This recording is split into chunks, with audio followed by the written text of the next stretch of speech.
There are places that exist between things.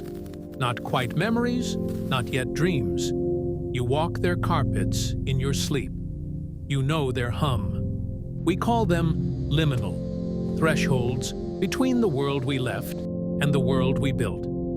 Empty malls at 3 in the morning, carpeted office parks, forgotten chat rooms. The places that hold a door open while no one's looking. If you listen, there is music.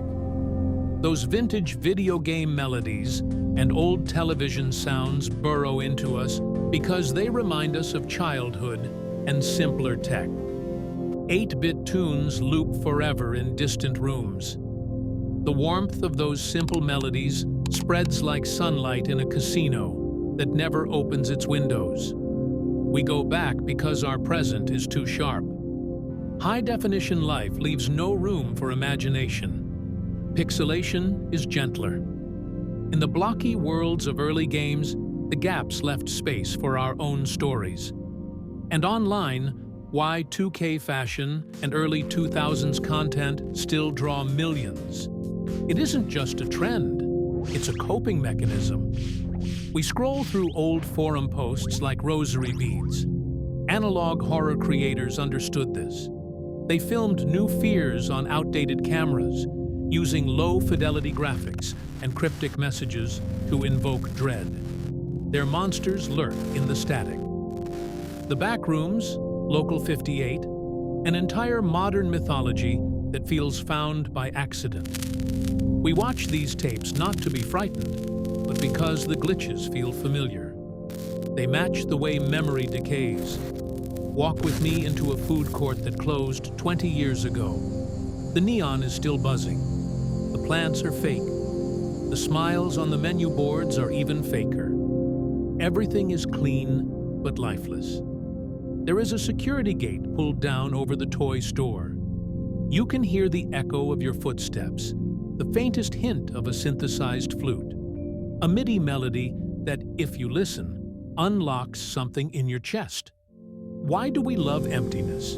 Because it can't hurt us. An empty office at 2 a.m. cannot break your heart the way a person can. There is comfort in the predictable hum of fluorescent lights. There is relief in fluorescent light bulbs that never burn out. In liminal spaces, you don't have to speak. You don't have to be anyone. Nostalgia is not about what we remember. It's about what we lost. Under the VHS noise and the canned applause lies grief. The laughter of a dead relative recorded at Thanksgiving. The bossa nova, waiting music from a company that no longer exists. We loop them because we can't bear to stop. Every pixel, every glitch is a reminder that once our world was smaller. The internet was a handful of rooms you could visit, not an endless sprawl of highways and billboards. You could memorize every website you loved. Your inbox would fill slowly, like a mailbox with real letters. Now our feeds refresh themselves. The machine never sleeps, so we build new liminal spaces. Video games simulate backrooms.